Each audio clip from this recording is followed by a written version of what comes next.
বন্ধুরা, কেমন আছেন সবাই? মেঘলা আকাশ ব্লগে আপনাদের সবাইকে স্বাগত। আজ বানাবো ওল চিকেন। তার জন্য দেখুন, আমি চিকেন নিয়েছি আধা কিলো। এতে আমি নুন, হলুদ আর একটু বিরিয়ানি মশলা সামান্য মাখিয়ে রেখে দিয়েছি। আর চিকেনটা ধোয়ার আগে এতে লেবু আর নুন দিয়ে ভিজিয়ে রেখেছিলাম। আপনারা এটা করে দেখবেন, খুব জুসি হয় চিকেনটা। আর এদিকে দিয়েছি পেঁয়াজ কুচিয়ে, টমেটো আর সাথে ধনেপাতা। যেহেতু ওল দিয়ে চিকেন করব আজ, তাই ওলটাকে এখানে সেদ্ধ বসিয়ে দিয়েছি। চৌকো চৌকো করে কেটে সেদ্ধ বসিয়েছি। আমি চিকেনটাকে একটু হালকা তেলে ফ্রাই করে নেব, এই জন্য কড়াই তেল দিয়েছি।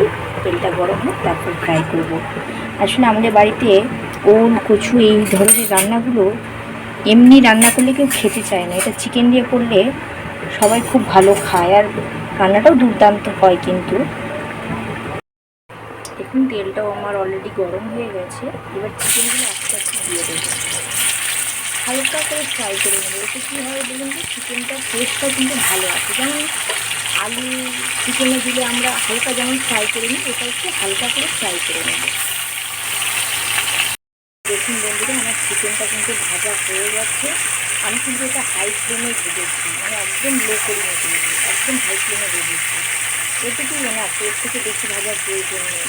গ্যাসটা এবার কমিয়ে আমি এগুলো তুলে নেবো। আর এদিকে দেখুন, আমার ওলটাও কিন্তু সিদ্ধ হয়ে গেছে। সিদ্ধ হয়ে গেছে, এবার মশলাটা বন্ধ করে দেবো। দেখুন বন্ধুরা, ওই তেলের মধ্যে আরও কিছুটা তেল দিয়ে আমি ওতেই একটু চিনি ফোড়নে দিয়েছি। মানে চিনিটা দিয়েছি একটু, চিনিটা ভেসে উঠুক, তারপর গোটা মশলা কিছু দেখেছি ওগুলো দিয়ে। আমার তেলটা একদম গরম হয়ে গেছে, এবার গরম মশলাটা দিয়ে দেবো। বাকি কি ফাটছে, তারপর পেঁয়াজটা দেবো এর উপরে। আর ওই আমি যে বলছিলাম আপনাদেরকে, যে চিকেনে লেবু আর নুন দিয়ে আপনি যদি করে ধোন চিকেনটা, তাহলে কিন্তু চিকেনটা খুব ভালো পরিষ্কার হয় আর সাথে খুব জুসি হয়। এটা কীভাবে করবেন বলুন তো? আপনি হয়তো বাজার থেকে চিকেনটা কিনে নিয়ে আসে ধুন, তো ধুয়ে নেন ভালো করে। তো ওটা ধোয়ার আগেই আপনি চিকেনটাকে একটা গামলাতে নিয়ে তাতে দিয়ে কিছুটা একদম ভর্তি করে জল দিয়ে, চিকেনের ওপর অব্দি জলটা থাকবে, দিয়ে তাতে বেশ কিছুটা নুন আর সাথে লেবু লেবু কিছুটা, যেমন চিকেন নেবেন সেই হিসাবে লেবু নেবেন, নিয়ে বেশ কিছুক্ষণ ভিজিয়ে রেখে দেবেন। তারপর চিকেনটা ধোবেন, দেখবেন একদম অটোমেটিক, অলরেডি নিজেই পরিষ্কার হয়ে যাচ্ছে। স্বাদটা একদম পরিষ্কার হয়ে যাবে, রক্ত কিচ্ছু থাকবে না। প্লাস চিকেনটাও খেতে কিন্তু খুব ভালো হয়। আপনারা একবার ট্রাই করে দেখবেন, সত্যি ভীষণ ভালো হয় এটা। রেগুলারের ব্যবহৃত গুঁড়ো মশলাগুলো একটা বাটিতে একটু জল দিয়ে গুলিয়ে নেব। এটা হচ্ছে ধনে জিরের গুঁড়ো, আর সাথে হলুদ গুঁড়ো আর একটু দেবো, আর লঙ্কা গুঁড়ো। আমাদের এখানের হলুদ গুঁড়োটা কিন্তু খুবই ভালো, খুব ভালো, একটুখানি দিলে একদম দুর্দান্ত কালার হয়। আর একটু লঙ্কা দেবো, আর একটু রেড চিলি পাউডার।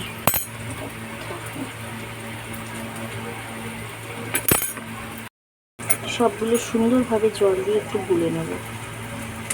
ওদিকে পেঁয়াজটা আমার ভাজা হয়ে এসছে প্রায়। আদা রসুন দেবো এবার। পেঁয়াজটা আমার ভাজা হয়ে গেছে, এখানে আদা রসুনের পেস্ট দিয়ে দেবো, আর একটু দেবো। এটা একটু ভাজা হওয়ার পর টমেটোটা দেবো। রান্নার প্রসেস আছে, শুধু একটু ঘুরিয়ে ফিরে এই যে অ্যাকচুয়ালি কী বলুন তো, একটু ঘুরিয়ে ফিরে করলে স্বাদটাও ভালো হয়। চিকেনটা ভেজেছিলাম, ওই জন্য দেখুন পোড়াটা যেমন একটু পুড়ে ফিরে গেছে।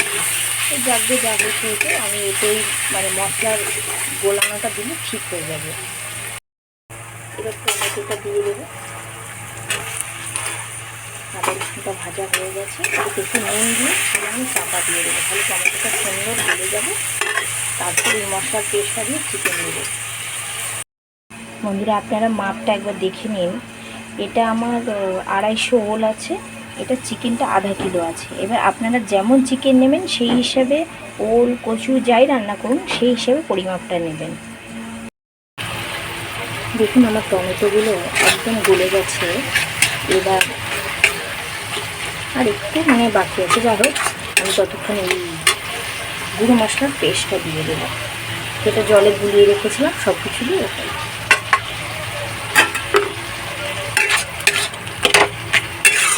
আজ একটু তাড়াই আছে, যত তাড়াতাড়ি হবে ততই ভালো রান্নাটা। মশলাটা দেওয়ার পর সুন্দর দেখুন কষতে শুরু করেছে মশলাটা। এবার তেল ছেড়ে আসা অবধি অপেক্ষা করব, তারপর চিকেনটা দেবো, সাথে ওলটাও দেবো। ধরো আমার মশলাটা অলমোস্ট কষানো হয়ে গেছে, এবার আমি চিকেনটা দিয়ে দেবো। তবে আজ এর সাথে কিছু গোটা রসুনও দেবো, কিছু না একটাই কোয়া দেবো, কেউ তো খায় না, খেলে আমিই খাবো। তো রসুন কিন্তু খেলে গা হাতের যন্ত্রণা থেকে মানে অনেকটা রিলিফ পাওয়া যায়, রসুনে অনেক কাজ হয়।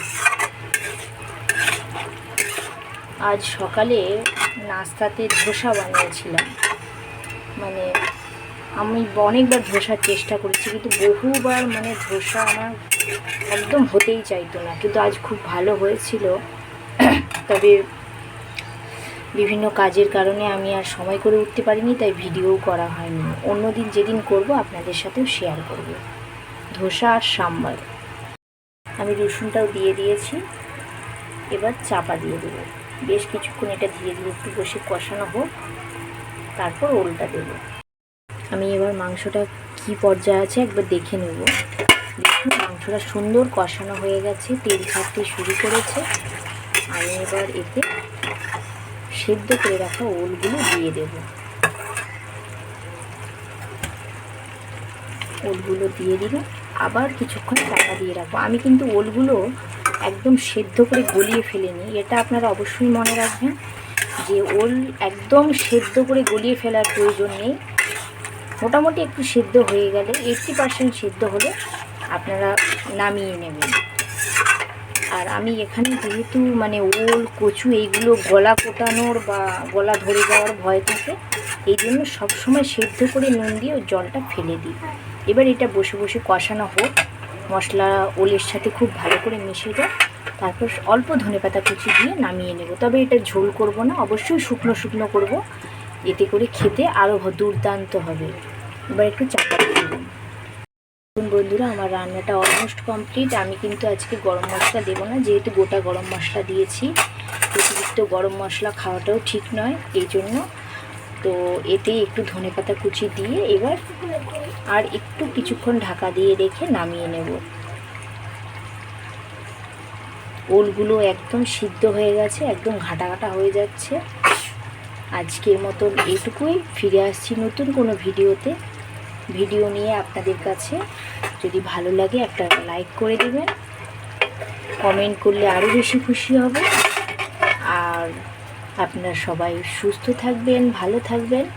দেখা হচ্ছে নতুন একটা ভিডিওতে। ধন্যবাদ।